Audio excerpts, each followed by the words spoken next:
Welcome to the world of science fiction stories, and don't forget to share and subscribe the channel. The wind howled through the valley like a beast without form. In the distance, firelight flickered across thatched rooftops, and every soul in the village looked skyward with the same expression. Fear. Then a scream cut through the clouds, not from any throat but from the sky itself. A brilliant white-hot object ripped across the heavens like a blade through silk. It roared, a comet of flame trailing sparks and thunder, until it struck the tree line near the edge of the village. Boom. The forest exploded in light. Trees shook. A wave of sound crushed the silence, sending birds and terrified animals fleeing from the impact. The people ran toward it with torches, with pitchforks, with fear, because that's what people do when they don't understand something. A crater, steaming and shallow. Smoke curled into sky, glowing faintly blue.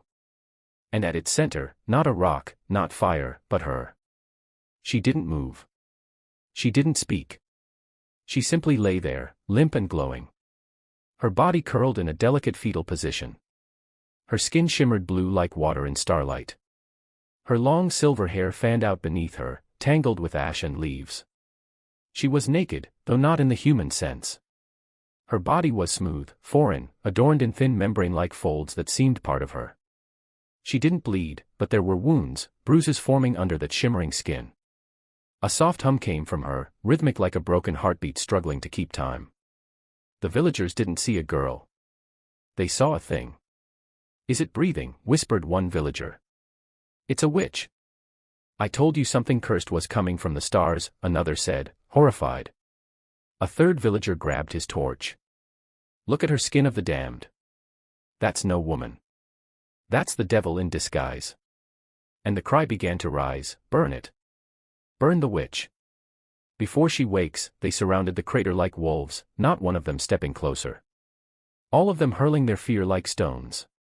Among them stood a boy, Ro, 17, tall and wiry with messy hair and mud on his boots. He had never seen anything like her. Not in the fields, not in the books the priest let him read when no one was looking.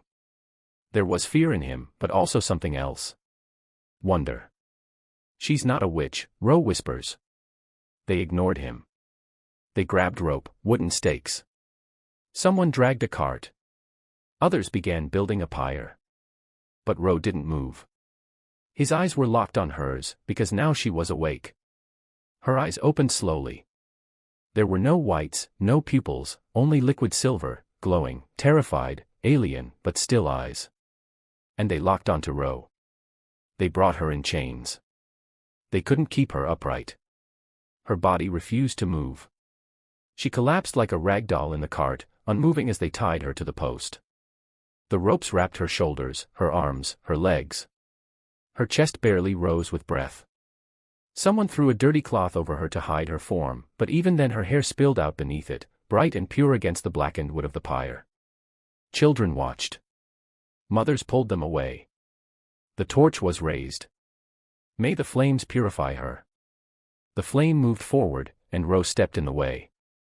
"You're wrong," Ro shouted. Everyone turned. "She's not a witch. She's hurt.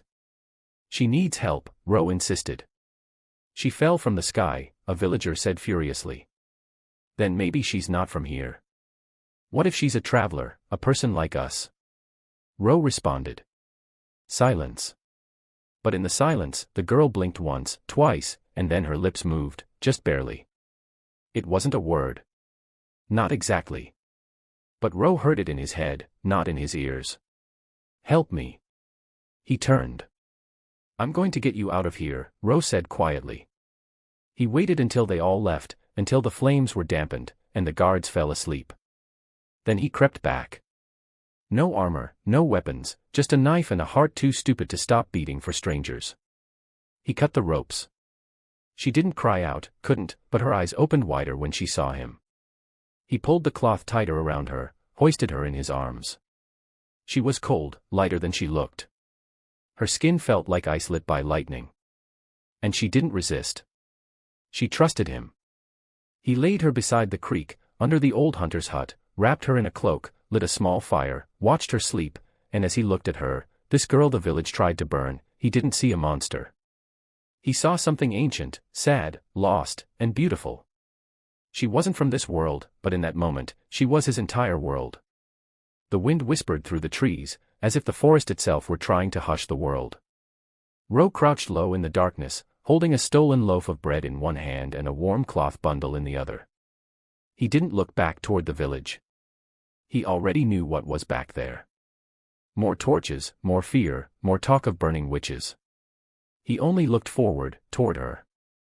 She lay where he had left her the night before, wrapped in a fur cloak, resting on a soft bed of hay and moss. Her limbs still refused to move. Her arms lay lifeless at her sides, but her eyes, they found him the second he stepped inside. Those eyes glowed faintly in the dark. Silver liquid in a face too beautiful for this world. "Brought you food," Ro said quietly, kneeling beside her. "It's not much." He tore a piece of the bread, soaked it slightly in a flask of water, and held it to her lips. Her mouth opened just barely, as if the motion required incredible effort. He helped her chew, waited for her to swallow. Every breath was labored, every movement microscopic, but she was alive. He reached up and brushed a strand of silver hair away from her face. Her skin was still ice cold, smooth like polished stone. But where others saw danger, he saw fragility. She wasn't a weapon. She was wounded. Then she blinked twice and softly, in a voice so faint he thought he imagined it. S-A-R-A. Ro froze. What? Her eyes locked on his. S-A-R-A, not a word in his language, but the sound held weight, meaning. "That your name?" Ro asked softly. Her lips didn't move again, but the look in her eyes was answer enough. Night after night, Ro returned. He brought her scraps of food, water, washed her face with damp cloths. He told her stories about the village, about his parents lost to war, about the river he once tried to swim and almost drowned in. She never laughed. She never spoke again, but she always listened. And sometimes she blinked once for yes, twice for no. They created a system, primitive but theirs. One night he sat by the fire and whispered, "I don't think you're from here." She blinked once. "I don't think you're human either," Ro said, smiling nervously.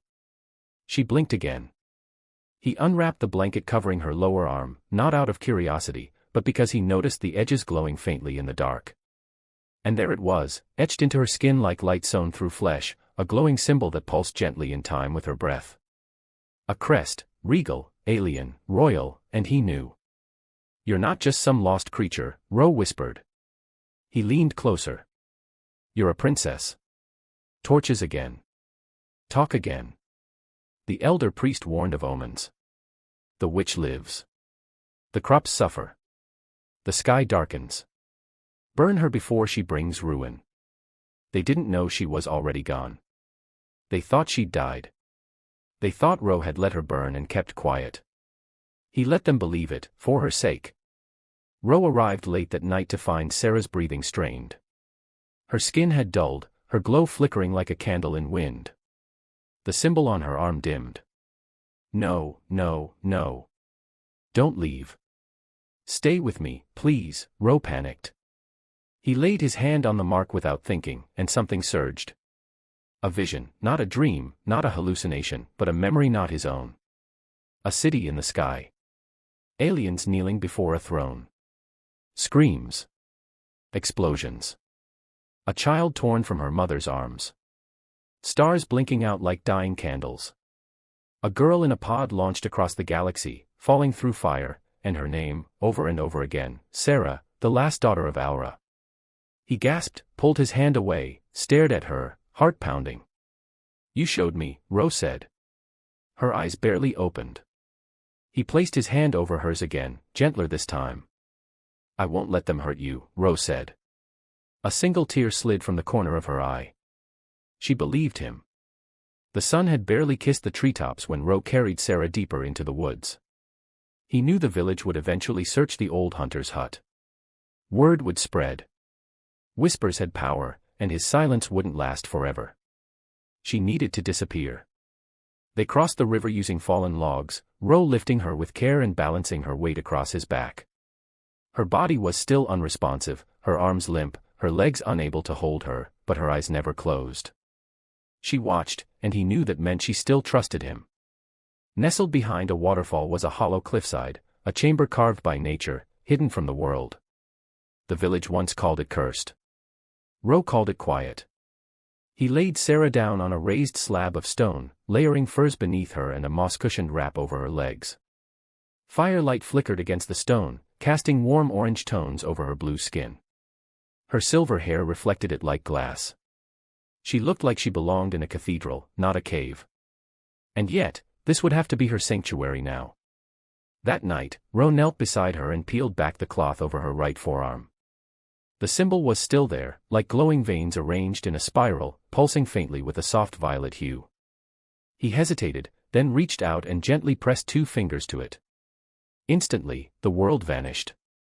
He stood in the middle of a burning starfield. Countless ships soared past above him, shaped like blades, flowers, wings of living metal. A grand palace floated among the clouds. Towers of light, creatures with silver skin and radiant eyes bowing before a girl child. Then came the war.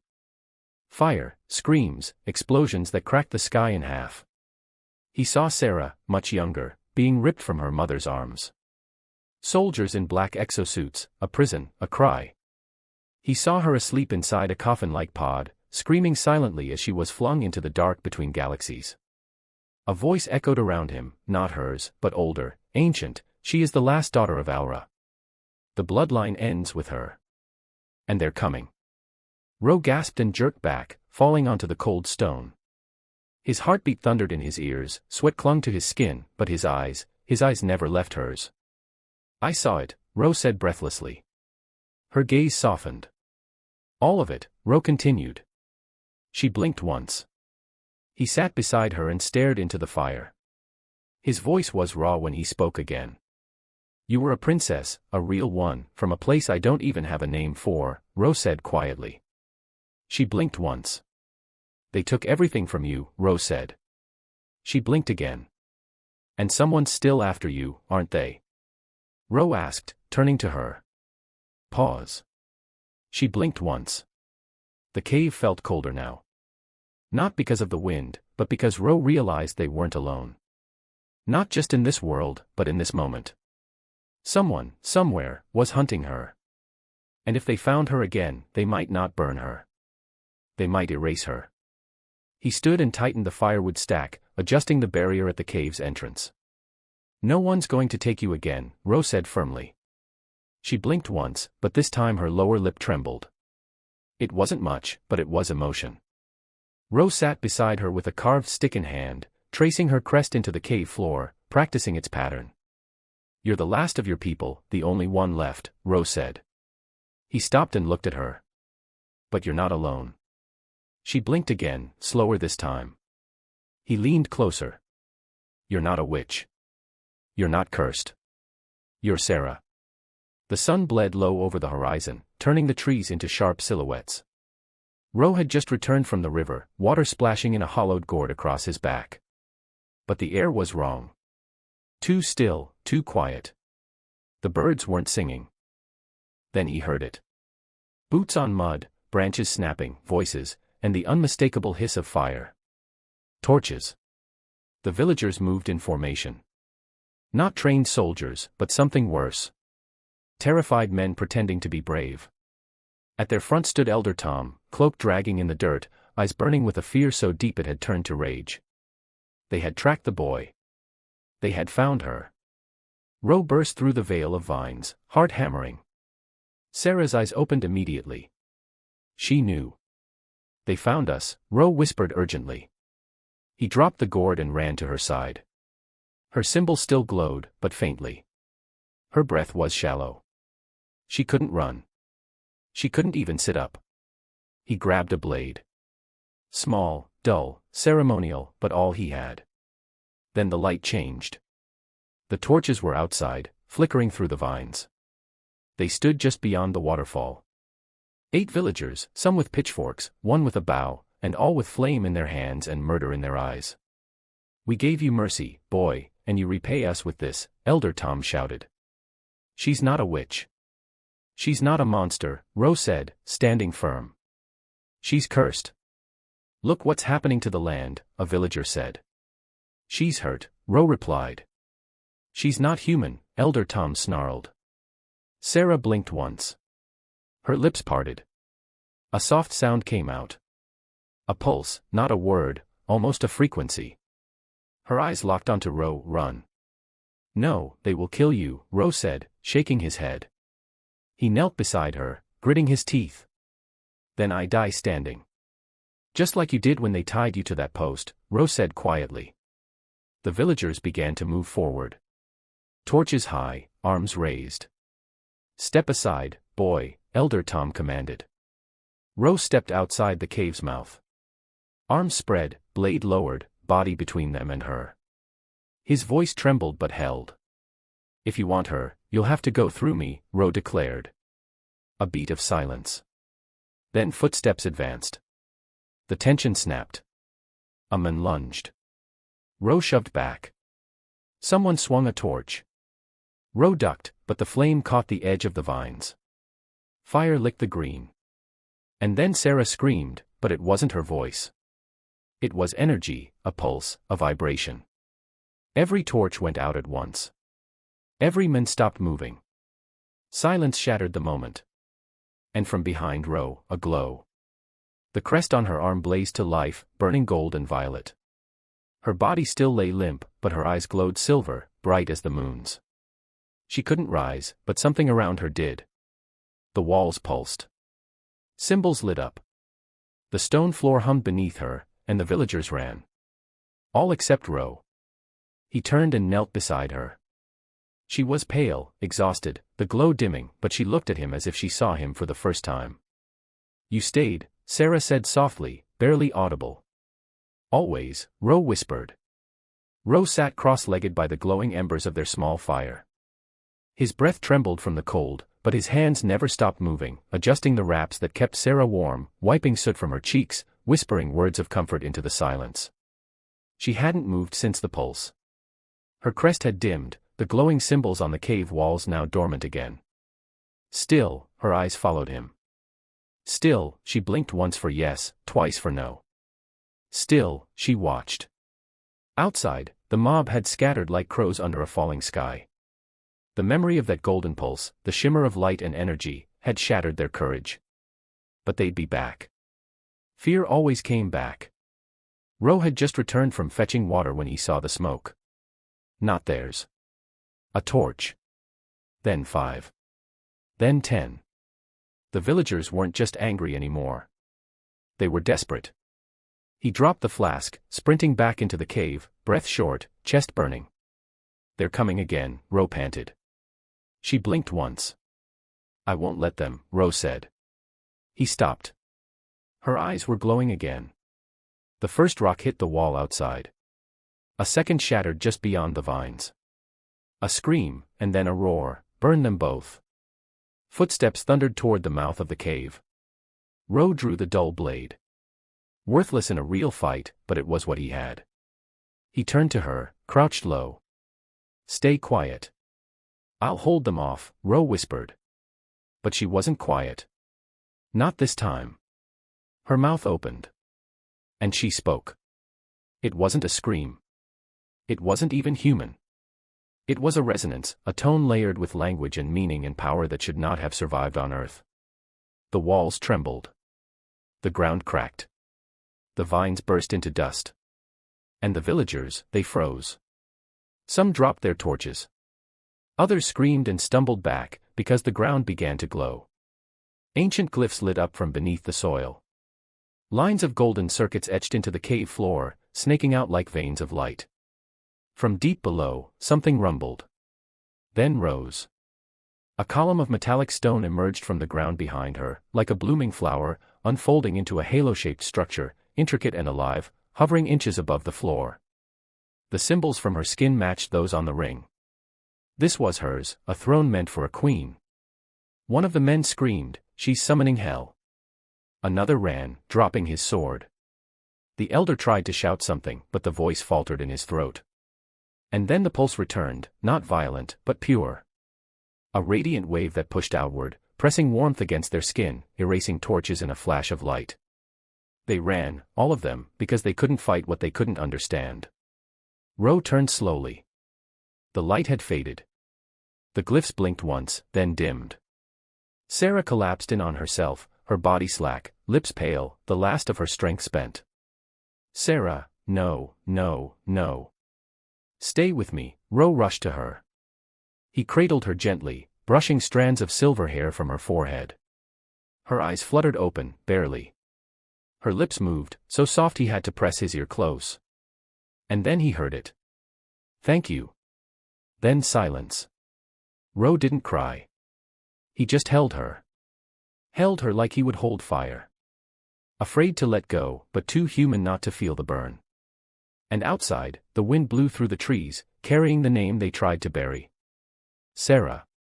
The sky was no longer dark, not with the sons of Aura cresting the atmosphere.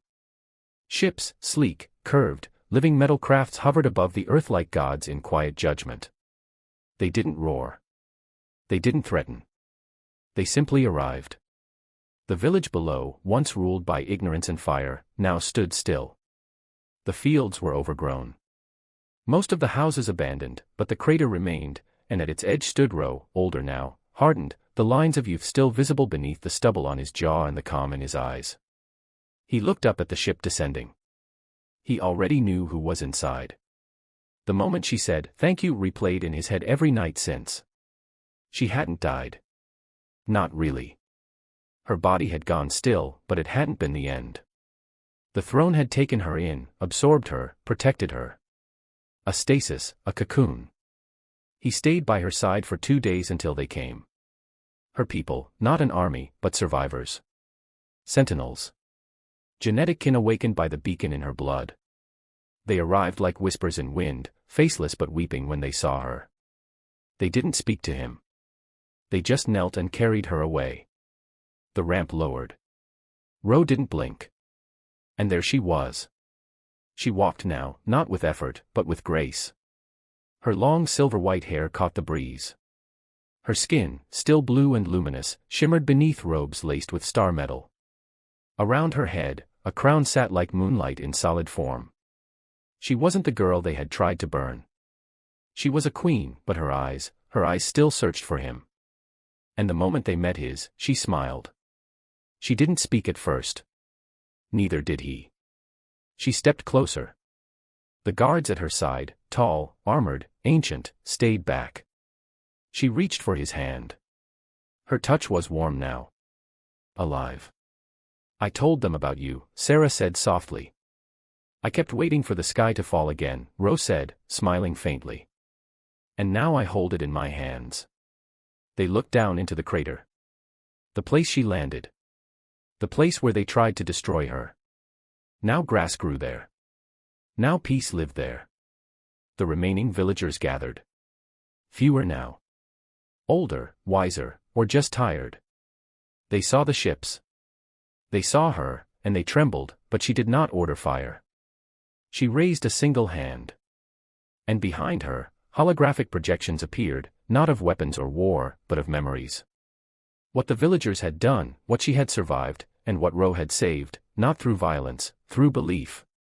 A tall armored figure stepped forward beside her, asking in their language, "Shall we cleanse them?" She looked to Ro. "What do you think?" Sarah asked. He turned toward the crowd. He saw children. Parents, elders too frail to remember their crimes, too proud to admit them. They feared what they didn't understand, Ro said quietly. "And now they have to see what you've become," Sarah replied. She nodded and stepped forward. But the real reckoning wasn't the village. It was the leaders, the ones who ordered the fire, the ones who stirred the mob, the elder Tom types, those who used fear like a torch. They were taken, tried under alien stars, not with cruelty, but with truth, and the world watched. She stood with Ro once more, the grass soft beneath their feet. "Do you ever regret it?" Sarah asked. "No. Just sometimes wish I'd done more," Ro said thoughtfully. She smiled then, knelt not in submission, but as a queen to the one who first believed she was more than a cage. "You did more than enough," Sarah said with quiet certainty. And in the distance, firelight rose again, but this time it wasn't from a pyre. It was from beacons lighting the path forward. They called her a witch. He saw her truth. They tried to burn her. He lit the path instead.